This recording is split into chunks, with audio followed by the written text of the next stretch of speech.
This trade is about, once again, this was a salary dump. This is a second apron type trade. There's a lot of teams that their ownership groups will tell the front office. I know the Minnesota front office. I know Tim Connelly personally, right? Yeah.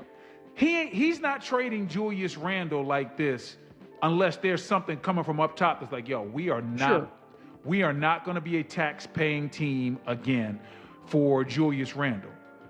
Now, this is one of the main issues with the Minnesota Timberwolves just getting those new owners with Alex Rodriguez and his business partner, I believe Mark Lowry is his name. Those guys clearly did not have enough money on their own to get that team. They got a lot of people to come on board in order to initiate that transaction. And for those of you that are watching the visual version, if you compare what the Minnesota Timberwolves are paying right now with LaMelo Ball being on the team versus Karl-Anthony Towns when he was there, with them just being at over $218 million in total salary versus 202 current day. Not only there's a difference of about $20 million, but also the T-Wolves right now are still under that second apron, especially with getting rid of Julius Randle and Naz Reid. But at the same time, just for that $20 million difference, the way Karl-Anthony Towns spaced the floor for that team, you gotta wonder, you made the Western Conference Finals. Why not run it back one more time? Karl-Anthony Towns has a lot of value throughout the NBA, even if they end up losing the following season after making that Western Conference Finals. You could easily get rid of him because most teams are looking for a stretch five that possess the skills that he has. Again, you gotta wonder how Anthony Edwards is assessing everything that's going on, because he's seeing from year to year his team is fully being broken down, and the T-Wolves' new ownership definitely have gone the cheaper route. They even went as far as to firing a bunch of people that were in staff, working in the stadium. Shit, the writing is clearly on the wall, but you gotta wonder how patient Anthony Edwards is gonna be going forward.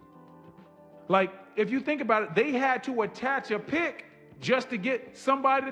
That means you're a negative value player. When they gotta attach a pick just to get a team to take you, Yep. like, yeah, we gotta give up the number 28 pick. That says to me this was a cap-shedding move. And if you really, really follow it, let's just look at the timeline. Because most people will just look at the deal at face value. Here on Behind the Scenes, we like to peel back the layers on the onion. You draft Karl-Anthony Towns #1 however many years ago.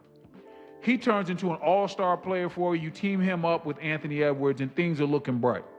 You say, okay, well, he's going to get paid X, Y, and Z. We don't want to have to pay that money. Once again, another salary type move. Without question. And they trade for Julius Randle. Julius Randle doesn't quite fit as well as Karl-Anthony Towns.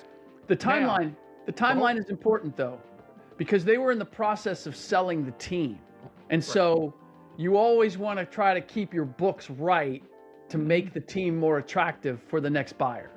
And unfortunately, because this kind of hurt the team building process of the T-Wolves, the process of the new ownership group taking over, it was a long time. And we're talking about a lawsuit going back as far as 2021, and then about 3 seasons have gone by. Remember, Mark Lowry and Alex Rodriguez were trying to get the 2021 price point of the Minnesota Timberwolves, which was for about $1 billion, almost $2 billion. And then by the time they actually got the team, the evaluation actually almost doubled. It's kind of crazy when you really think about it, because even at the 2021 price, they still didn't have enough money to buy the team. But again, in this current NBA landscape, we're seeing the true motives of a lot of these franchises after they trade the initial star. The T-Wolves got Julius Randle, and then they ended up trading him away for nothing. The same way the Dallas Mavericks traded away Luka for Anthony Davis and basically gave AD away for nothing. That right there lets you know the whole time this was a money-shedding move. And that's the thing. They've been making salary moves, not necessarily NBA moves, for their last couple of deals. The reason why I told you they took Karl-Anthony Towns #1, and he became an all-NBA player and an all-star and a key part of a team that went to the Western Conference Finals. Well, when you trade him for Julius Randle, and then you trade Julius Randle for the #33 pick, when I follow that timeline in reverse, You're telling me the number 1 pick turned into the number 33 pick? You're telling me a Karl-Anthony Towns trade 2 years later only netted you the number 33 pick? The Dallas Mavericks fans can ask themselves the same thing. What did the Luka trade turn into after they got AD? He basically went to the Wizards for nothing. Hey man, hey now, say now, what is going on? I know Tim Conley. He don't want to make no move like this. Sometimes front offices, the move comes from up top. Hey, I need you to do this because we need you to shed salary. Karl-Anthony Towns was traded because they needed to get their books right. Julius Randle was traded because they didn't want to be a second apron team. Now, right there, when Brendan Hayward had mentioned the decisions are coming from up top, in today's NBA, it's not necessarily even the owner. It's coming from even above him, which is the private equity or some of the other monetary resources they use to buy these teams at these crazy price points. The Lakers' current owner also used Saudi money, and I believe the person who purchased the Boston Celtics, he had a major oil or just kind of real estate group provide him with the funds to buy the Celtics. This dynamic right here is something brand new that the league has never seen before. And just in a few seasons, we've seen the repercussions. Look how Jaylen Brown was quickly tossed out after leading a team that was purposely tanking to a 56-win season. Keeping these teams competitive, going into the luxury tax year in and year out, the actual owner now has to answer to these groups. Why are they doing this when they still owe them money? This was not about a scapegoat decision. This was a financial decision, and they figured the best way to move on would be to move Julius Randle. It can be both things. It can Two things can be true. You know, that's a statement that I love.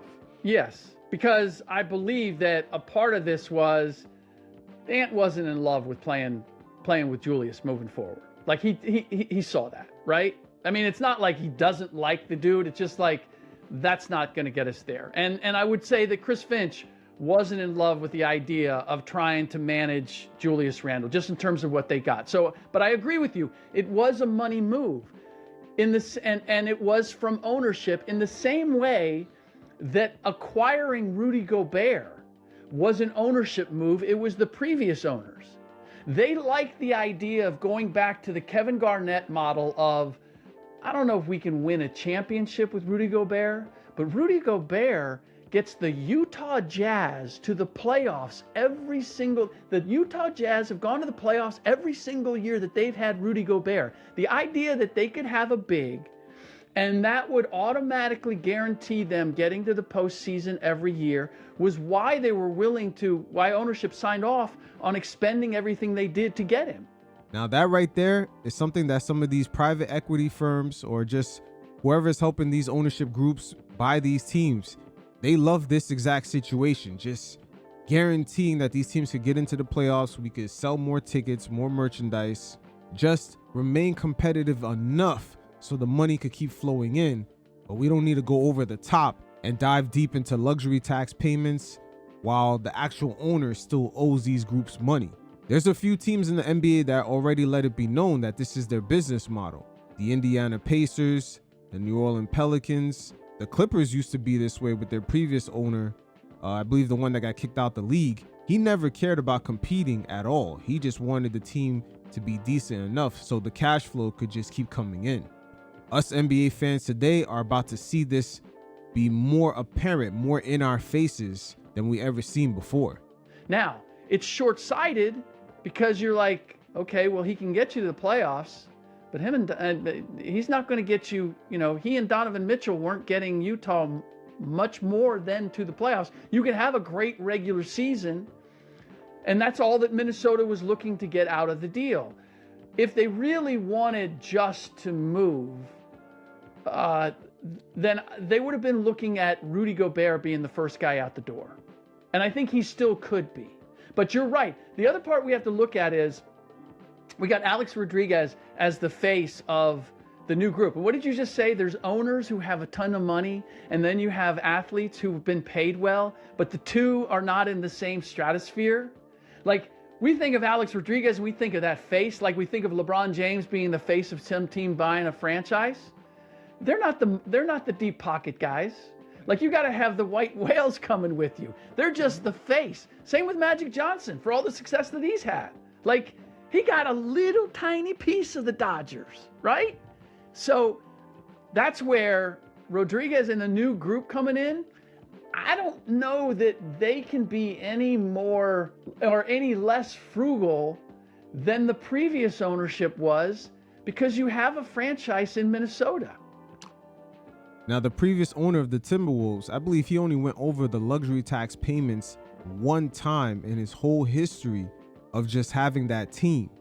Again, these are interesting times for Anthony Edwards because he has to maneuver through all this. And the days of player movement are long gone, because trading someone away at his price point, it's very difficult. More importantly, we keep talking. We got to bring it back to Ant-Man. When you trade Karl-Anthony Towns for Julius Randle, and then you trade Julius Randle, all you get back is the number 33 pick. Ant-Man's not dumb. He knows you just made my life harder. Whether he loves Julius Randle or not, you took a piece off this team that was able to score 20 plus points per game, and we can run offense through.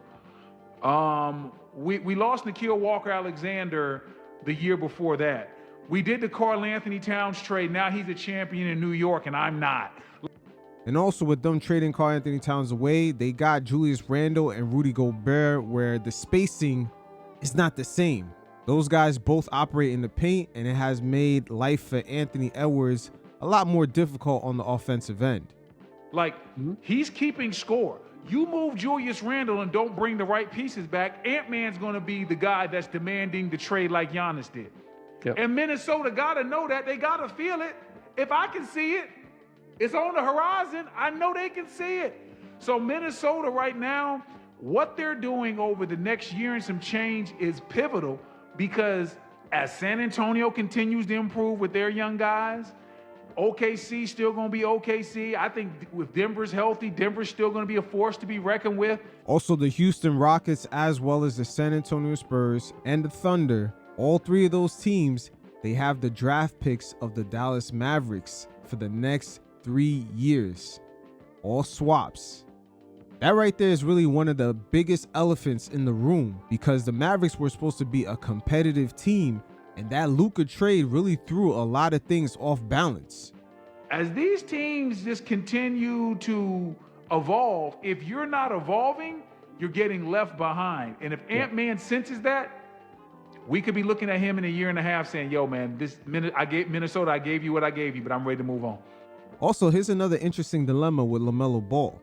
The Charlotte Hornets low-key made a good move in trading him right now, because he had a trade kicker for about $1.5 million. Now, if you start trading him after this season, his bonus because of that trade is going to be over $13 to $14 million a year. If this star duo does not work out, the T-Wolves, oh man, they may have a lot of second thoughts, with ownership already being cheap, of trading away LaMelo Ball. Yep. No, I agree. I also believe that these new rules, these stringent rules, the one thing I was questioning is, why are all these teams coming up for sale? Now, some cases, Portland, it was Paul Allen dying and Jody Allen never really wanting to run the team. She was just looking to sell it. But I still wondered, like, why is Mark Cuban getting out? Why is Mark Lasry leaving the Milwaukee Bucks? And there's various elements behind the scenes that contributed to it. But if you look at the pattern for all those owners that were just mentioned, they all sold the teams right before their superstars had a mega supermax contract extension coming up. Giannis, Luka, the list goes on and on and on. But a big part of it is these new rules make it less fun to play with this team. You either paying exorbitant tax, like it's costly, and it's not as much fun because your hands are tied. You can't just buy your way to a championship, which is like the Steve Ballmers come in and they're like, hey, I got deep pockets. Let me see if I can go buy my way to a championship. And the new rules don't allow it. and they got enough money to go do other things. So they're like, maybe this isn't the thing for me. Yeah, the new rules make it harder, even when you win. Like, look at what the Knicks right now have won a championship. They're already trying to figure out, okay, how are we going to bring this guy back? How are we going to get Karl-Anthony Towns re-signed? Okay, who's got to move on? Like, this ain't like... No, they're thinking about who we have to let go. Exactly. This ain't like when you look at when the Boston Celtics, hey, man, they realize, hey, man, we got to let Porzingis go. We got to let Drew Holiday go. OKC is right now trying to figure out, okay, we know Case and Wallace is not coming up this year. We're going to have to pay him next year. What are we going to do with Lou Dort? I think Hartenstein has a player option. We probably want to keep him, but what are we going to do after that? Like, they're trying to figure, these teams are really now trying to figure out in real time how to move, basically, how to have something in place when they have to move off of guys that they've already put a lot of time and money into because they can't afford to keep them. Yeah.